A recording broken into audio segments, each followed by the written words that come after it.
બજાર કરતાં પણ તાજી અને આરોગ્યવાળી સોસથી પિઝા બનશે ખૂબ જ ટેસ્ટી. તો વિલંબ ન કરતા તો ચાલો શરૂઆત કરીએ. અહીં મેં 1 કેજી જેટલા ટોમેટોસ લીધેલા છે, જેમાં 1/4 કપ જેટલું પાણી એડ કરી દીધેલું છે. હાઈ ગેસની ફ્લેમ ઉપર તેને બફાવા મૂકી દીધેલા છે. 4 થી 5 મિનિટ જેટલો ટાઈમ થઈ જાય અથવા તો 2 થી 3 વિસલ વાગે એટલે આપણે ગેસની ફ્લેમ બંધ કરી દઈશું. કુકર ઠરી જાય એટલે કુકરનું ઢાંકણ ખોલી અને જે બફાયેલા ટમેટા છે તેમાં બ્લેન્ડરથી આપણે ક્રશ કરી લઈશું. હવે આ ટોમેટો પ્યુરીને આપણે તપેલીમાં એડ કરીને હાઈ ગેસની ફ્લેમ ઉપર ઉકળવા માટે મૂકી દઈશું અને ચમચા વડે ધીરે ધીરે હલાવતા રહીશું.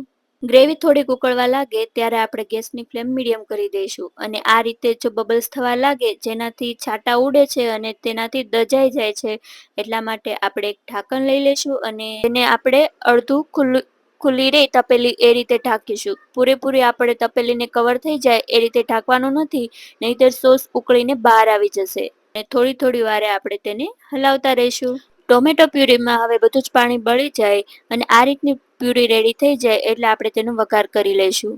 વઘાર કરવા માટે અહીં મેં 3 ટેબલસ્પૂન જેટલું ઓઇલ, 1 ટીસ્પૂન જેટલું અજવાઈન અને 1 ટીસ્પૂન જેટલી red chilli powder, 1 and 1/2 tablespoon જેટલી સુગર લીધેલી છે, 2 ટેબલસ્પૂન જેટલું ચીઝ લીધેલું છે અને 1/4 ટીસ્પૂન જેટલું મીઠું લીધેલું છે. હવે ગેસની ફ્લેમ ચાલુ કરી આપણે તવલીમાં તેલ એડ કરી દઈશું. તેલ ગરમ થઈ જાય એટલે આપણે તેમાં 1 ટીસ્પૂન જેટલા અજવાઈન એડ કરી દઈશું અને અજમા તળાઈ જાય એટલે તરત જ આપણે તેમાં ગ્રેવી એડ કરી દઈશું.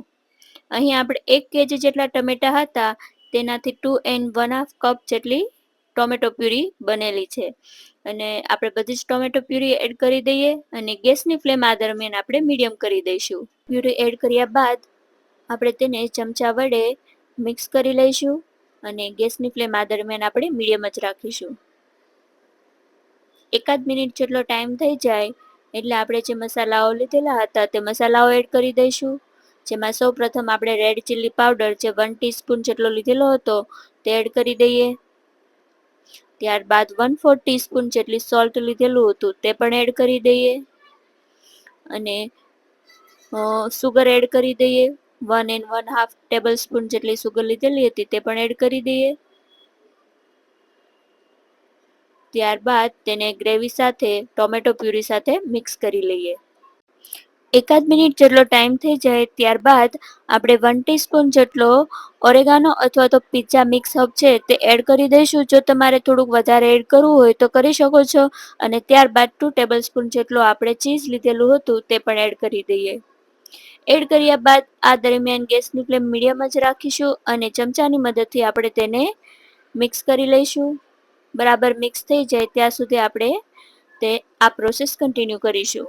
તો બજાર કરતાં પણ ફ્રેશ અને આરોગ્યદાયક tomato pizza sauce almost ready થવા આવ્યો છે અને જેની સુગંધથી મોંમાં પણ પાણી આવવા લાગ્યું છે અને જેની સુગંધ મારા કિચનમાં પણ આવી રહી છે અને આ ટોમેટો સોસથી બનાવેલા પિઝા ખૂબ જ ટેસ્ટી લાગે છે. તો એક વખત તમે જરૂરથી ટ્રાય કરજો અને જે મિત્રો જૈન છે તેમના માટે પણ આ સોસ ઉપયોગી છે. વિડીયોમાં તમે જે રીતે જોઈ રહ્યા છો તે રીતની પ્યુરી થઈ જાય એટલે આપણે ગેસની ફ્લેમ બંધ કરી દઈશું. ચીલી ફ્લેક્સ અને લસણની ચટણી તો ચાલો બનાવીએ. અહીં 1/2 કપ ચીલી ફ્લેક્સ, 3 ટેબલસ્પૂન લાલ મરચું પાવડર, 1/2 ટીસ્પૂન મીઠું, 1/4 ટીસ્પૂન હિંગ, 1 કપ ઓઇલ લીધેલું છે અને 1/2 કપ ગાર્લિક લીધેલા છે જેને મેં ખાણીની મદદથી ખાંડી લીધેલા છે. હવે ગેસની ફ્લેમ ચાલુ કરી તવલી મૂકી ઓઇલ એડ કરી દઈશું અને આ દરમિયાન ગેસની ફ્લેમ આપણે મીડિયમ રાખીશું. 1/4 ટીસ્પૂન જેટલી હિંગ એડ કરી દઈએ. ત્યારબાદ ગાર્લિક એડ કરી દઈએ અને જ્યારે આપણે લસણ એડ કરીએ ત્યારે ગેસની ફ્લેમ ધીમી કરી દઈશું અને એકાદ મિનિટ સુધી આપણે લસણને સતળાવા દઈશું. 1 મિનિટ જેટલો ટાઈમ થઈ જાય ત્યારબાદ 1/2 ટીસ્પૂન જેટલું મીઠું એડ કરી દઈશું અને તેને મિક્સ કરી લઈશું અને ત્યારબાદ ચીલી ફ્લેક્સ જે લીધેલા હતા તે પણ એડ કરી દઈએ. ગેસની ફ્લેમ આ દરમિયાન આપણે ધીમી જ રાખવાની છે અને જે રેડ ચીલી પાવડર હતો એ પણ એડ કરી દઈએ અને તેને બરાબર મિક્સ કરી લઈએ.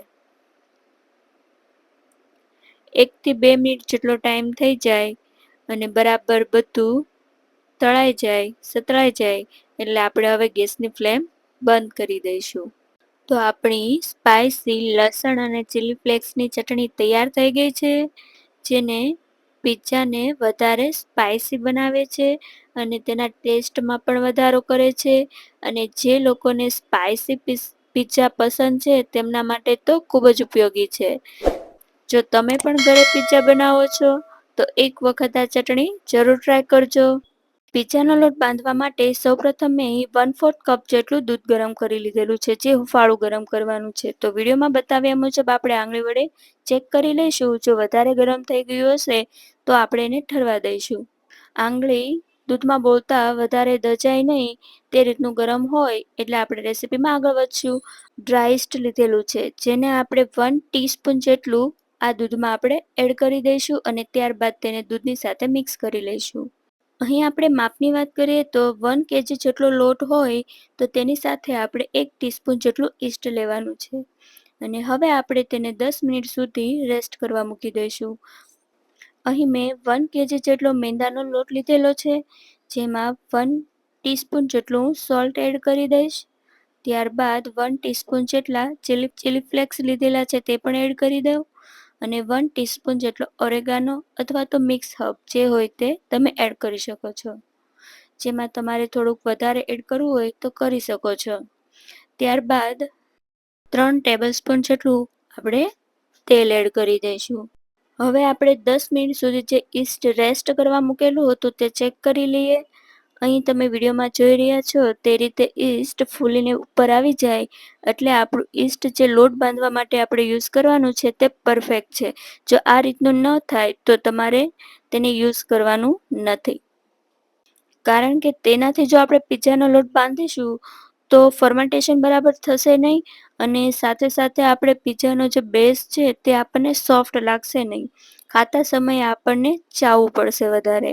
સાથે સાથે 1/4 કપ જેટલી આપણે દૂધની મલાઈ પણ એડ કરી દઈશું, જેનાથી ફર્મેન્ટેશન બરાબર થાય.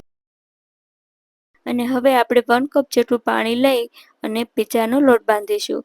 1 થી 2 ટેબલસ્પૂન જેટલું પાણી હાથમાં લઈ એડ કરતા જઈશું અને લોટ બાંધતા જઈશું. ત્યારબાદ હાથ વડે આ રીતે આપણે વિડીયોમાં બતાવ્યા મુજબ બધા મસાલાઓ મિક્સ કરી લઈશું અને લોટ બાંધીશું. આ ઉપરાંત તમારે જો પિઝાના સોસ માટેની રેસીપી જોઈતી હોય તો તે પણ આપણા ચેનલ ઉપર અપલોડ કરેલી છે. વિડીયોના કોર્નરમાં આપેલી લિંક ઉપર ક્લિક કરવાથી ત્યાં સરળતાથી પહોંચી શકશો. આ ઉપરાંત પિઝાને સ્પાઇસી બનાવવા માટે ચીલી ફ્લેક્સ અને લસણની ચટણીનો વિડીયો પણ અપલોડ કરેલો છે. તે પણ વિડીયોના કોર્નરમાં આપેલી લિંક ઉપર ક્લિક કરવાથી ત્યાં સરળતાથી પહોંચી શકશો. અને પિઝાનો લોટ આપણો બંધાવા આવ્યો છે અને આ રીતે આપણે લોટ બાંધવાનો છે. એક વાતનું ખાસ ધ્યાન રાખવાનું છે કે આપણે એકદમ રોટલી જેટલો ઢીલો પણ લોટ બાંધવાનો નથી અને ભાખરીનો લોટ જે રીતે આપણે બાંધીએ છીએ તે રીતનો કઠણ લોટ બાંધવાનો છે. આપણે આ રીતે બેઝને મસળીશું અને બાંધીશું લોટ. 2 હાથ વડે આ રીતે આપણે લોટને મસળીશું અને આ રીતે મસળવાથી લોટ એકદમ સોફ્ટ બને છે અને પિઝા પણ ખૂબ સારા બને છે. તો ઓલમોસ્ટ આપણો પિઝાનો લોટ રેડી થઈ ગયો છે ને હવે આપણે આંગળી વડે આ રીતે પ્રેસ કરતાં થોડુંક વધારે દબાણ કરવું પડે એ રીતનો કઠણ લોટ બાંધવાનો છે. હવે આપણે વિડીયોમાં બતાવ્યા મુજબ તપેલી લઈશું અને તેમાં લોટને એડ કરી દઈશું. આપણે તપેલી થોડી મોટી સાઈઝની લેવાની છે કેમ કે લોટમાં આથો આવવાથી તે ફૂલીને ઉપર આવી જશે. અને આ રીતે આપણે એક હાથમાં થોડુંક દૂધ લઈ અને લોટ ઉપર આ રીતે વિડીયોમાં બતાવ્યા મુજબ આપણે લગાવી દઈશું, જેનાથી આથો ફટાફટ આવી જાય છે. અને હવે આપણે તેને ઢાંકણ ઢાંકી રેસ્ટ કરવા મૂકી દઈશું. અહીં મારે 3 થી 4 કલાક સુધી મેં રેસ્ટ કરવા માટે મૂકેલો છે. 4 કલાક જેટલો ટાઈમ થઈ ગયો છે ને આપણે ચેક કરી લઈએ. તો વિડીયોમાં તમે જે રીતે જોઈ રહ્યા છો તે રીતે લોટ ફૂલીને ઉપર આવી ગયો છે અને એકદમ ઝીણા ઝીણા બબલ્સ અને ઝાડ જેવું દેખાઈ રહ્યું છે. તો આપણો પિઝા બનાવવાનો લોટ એકદમ પરફેક્ટ ફર્મેન્ટેશન થઈ ગયું છે. તો જેને હાથ વડે આ રીતે કરતા એકદમ નાના નાના બબલ્સ દેખાય છે અને જાળી દેખાય છે, જે તમે જોઈ રહ્યા છો. આ રીતનો તમારો લોટ થઈ જાય પિઝા માટે પરફેક્ટ છે. હવે આપણે રેસીપીમાં આગળ વધીશું. અહીં મેં ઓરેગાનો, ચીલી ફ્લેક્સ અને તેલ લીધેલું છે. તેલમાં આપણે સનફ્લાવર તેલ યુઝ કરીશું. ત્યારબાદ મકાઈને મેં કુકરમાં બાફીને તેના દાણા કાઢી લીધેલા છે. કાંદા અને કેપ્સિકમના વિડીયોમાં બતાવ્યા મુજબ કટિંગ કરી લીધેલું છે. મેં અહીં એક વાટકીમાં થોડો મેંદાનો લોટ લીધો છે, જેને ક્લીન પ્લેટફોર્મ ઉપર વિડીયોમાં બતાવ્યા મુજબ આપણે નાખીશું.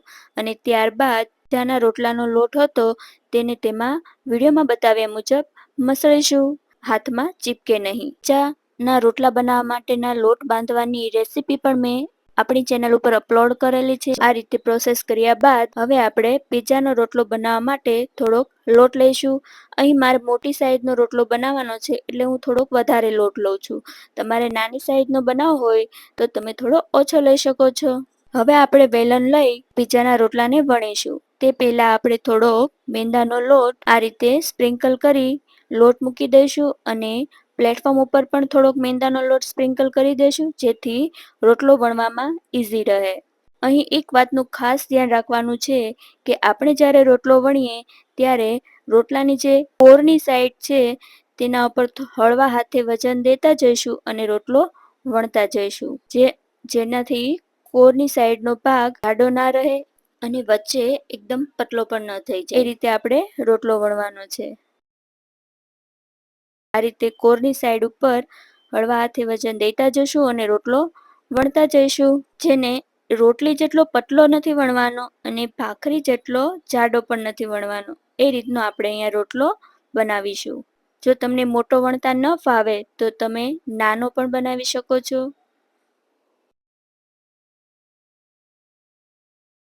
અહીંયા આપણો રોટલો વણાઈ ગયો છે અને હવે આપણે તેને લોઢી ઉપર શેકીશું.